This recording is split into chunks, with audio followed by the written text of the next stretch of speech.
Hello everyone, मैं हूं advocate Rahul Mishra और आज की वीडियो में हम लोग ये समझने की कोशिश करेंगे कि आखिरकार 376 के मैटर में आपको क्वेश्चन में कब जाना चाहिए।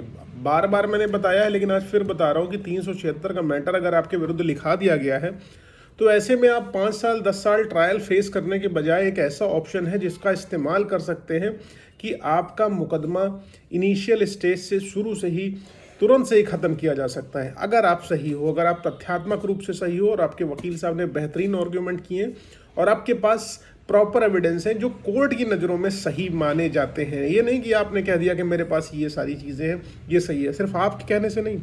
कोर्ट अगर उन तथ्यों को सही मानता है तो आपका मुकदमा इनिशियल स्टेज से ही ख़त्म किया जा सकता है। वो कैसे, डिटेल में बात करूंगा, लेकिन उससे पहले मेरी आप लोगों से रिक्वेस्ट है कि अगर आप लोग चैनल पर नए हैं या पहली बार आ रहे हैं या अभी तक आप लोगों ने इसे सब्सक्राइब नहीं किया तो प्लीज़ सब्सक्राइब करिएगा। देखिए, बहुत डिटेल में जाने से पहले एक छोटी सी बात बता रहा हूँ। एक 376D का मामला हमारे पास आया हुआ जिसमें 4 लोगों के ऊपर एलिगेशन है कि उनके द्वारा शारीरिक संबंध किसी महिला के साथ बनाए गए और जो है ब्रूटैलिटी के साथ संबंध बनाए गए। अब यहाँ पर क्या हो गया, वो महिला के द्वारा जो FIR लिखाई गई है वो तकरीबन 3 साल बाद लिखाई गई। गैंगरेप का मुकदमा लिखाया जा रहा है कि उनके साथ 4 लोगों ने गैंगरेप किया और जो है मारा पीटा और लूट कर ली उनके घर से। बहुत सारे सेक्शंस और लगे हुए हैं, 328 लगा हुआ है, 313 लगा हुआ है, ठीक है, 323, 504, 506 जो पैकेज में ये सारे सेक्शन जितने भी आते हैं वो लगे हुए और 120 भी लगा हुआ है, ठीक है। अब इसमें क्या करें ये लोग, मैं इस पर क्या स्टेप लेने की कोशिश करूंगा और क्यों लूंगा आखिरकार इस पे स्टेप जो मैं लेने वाला हूं। देखिए, सबसे पहले तो मैं इस बात को उठाऊंगा न्यायालय में कि भाई साहब ये FIR बहुत ज़्यादा डिले से है। इतने लंबे समय तक ये कहाँ थी, ये डिले को जस्टिफाई करें कि इनके द्वारा FIR इतने डिले से आखिरकार किस लिए लिखाई गई। What was the reason behind this. हो सकता है उनका तर्क यही निकल कर आए कि हम उस समय डरे सहमे थे, समाज में बेइज्जती के लिए डर रहे थे, हमारा कोई सहारा नहीं था, हम फाइनेंशियली वीक थे। तो नालसा है ना, नेशनल लीगल सर्विसेज अथॉरिटी, उसमें आपके लिए है ना NLSA है, आपकी सेवा सब एकदम करने के लिए, आपको एकदम मजबूती से लीगली सपोर्ट करने के लिए। और सबसे बात खास ये है कि महिला अगर वकील करे या ना करे उससे कोई फर्क नहीं पड़ता है। सरकार की तरफ से उसके लिए जो है एडवोकेट अपॉइंटेड होते हैं। इस जो है ना, सरकार के वकील उसकी पैरवी करते हैं, सरकार स्वयं उसकी पैरवी करती है। अगर वो FIR लिखाती, उसी समय स्पॉन्टेनियस FIR लिखाती तो कम से कम उनको जो है उनका मुकदमा रजिस्टर हो जाता और इस डिले को जस्टिफाई उनको ना करना पड़ता, जहां से इस डिले की वजह से वो पूरी FIR एक किनारे चली जाएगी। क्योंकि सरकार ने अथॉरिटीज़ बना रखी हुई है कि भाई महिलाओं के मुकदमे फ्री में लड़े जाएंगे, जो सेक्सुअल ऑफेंसेस के महिलाओं और बच्चों के मुकदमे जो भी क्राइम अगेंस्ट स्टेट है वो फ्री में लड़े जाएंगे। उसके लिए एडवोकेट है उनके पास, प्राइवेट करे या ना करे उनकी मर्जी है। लेकिन ये कहते कि हमारे पास पैसे नहीं थे, हम नहीं लड़ सकते थे, ये कोई जस्टिफाइड ग्राउंड नहीं है। आपके पास पैसे हैं या नहीं है, आपके लिए सरकारी वकील है, व्यवस्था है उसकी, उसको आपको लेना चाहिए था। आप कह दो कि हमें पता नहीं था, ऐसा कुछ भी नहीं है। भारत में रहने वाले समस्त नागरिकों को भारतीय कानून पता है और ये माना जाता है। अभी कल को आप मर्डर करके निकल आओ, कह दो कि हमें मर्डर कर देने पर फांसी हो जाएगी, ये नहीं पता था। Is it admissible in the court? तो उसी तरीके से ये फालतू की बोगस बातें भी कोर्ट में एडमिसिबल नहीं होंगी।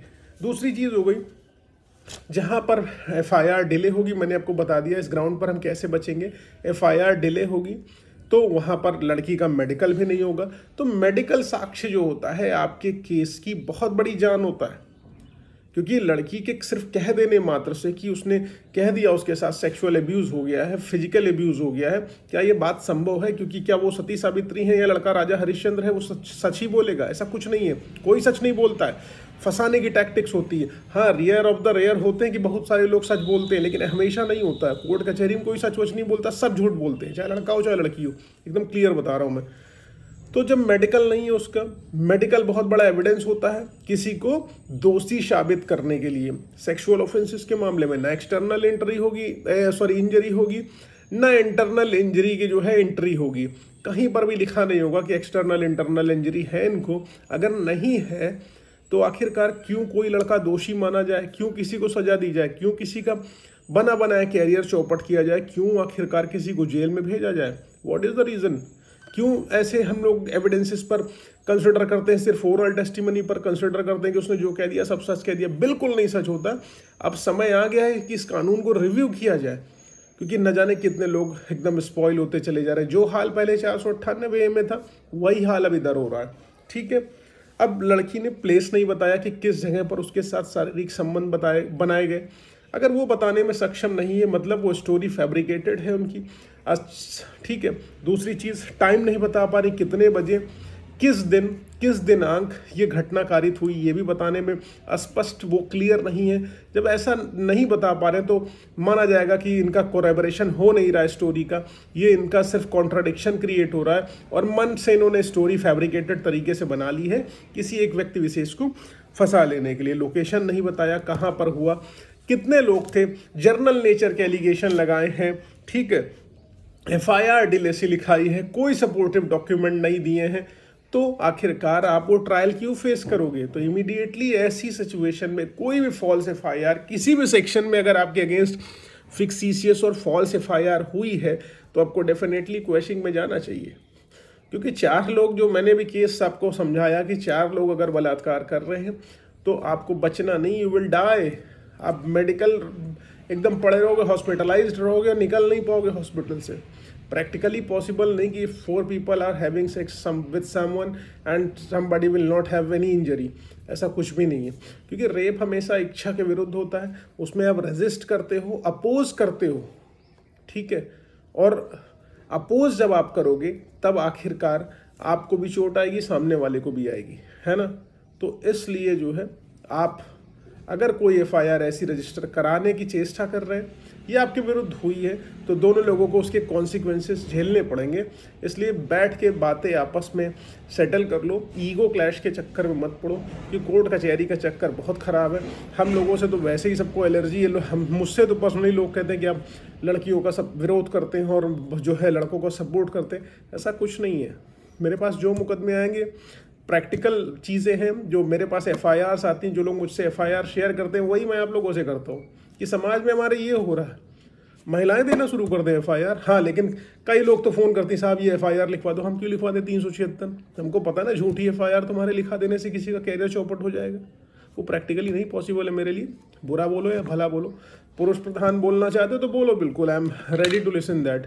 जो सही है वो सही है। मैं लीगल पॉइंट पर बात करता हूँ, इलीगल नहीं। ना मैं किसी को फॉल्स केस लिखाने के लिए प्रेरित करता हूँ, ना फॉल्स बचाने के लिए। और बीइंग अ लॉयर, ये मेरी रिस्पॉन्सिबिलिटी बनती है कि मेरे पास अगर कोई आया है वो गलत है या सही है, मैं नहीं डिसाइड करूंगा, कोर्ट डिसाइड करेगा, मैं उसकी डेफिनेटली हेल्प करूंगा। तो बहुत सारी लड़कियां कहती हैं आप गलत लोगों का साथ देते हैं। आप नहीं डिसाइड करेंगी कि वो गलत है या सही है, कोर्ट डिसाइड करेगा दैट पर्सन इज रॉन्ग और राइट। आपको टेस्टिमनी करने का अधिकार नहीं है उसकी, ठीक है, न्यायालय को है, जज वो है, हम वकील हैं, हम प्रेजेंटेशन करेंगे। आप वकील नहीं, आप प्रेजेंटेशन हमारे सामने करेंगे आके और हमको बताएंगे कि हम सही हैं या गलत है। दैट द न्यायालय and the court will tell. Thank you, जय हिंद।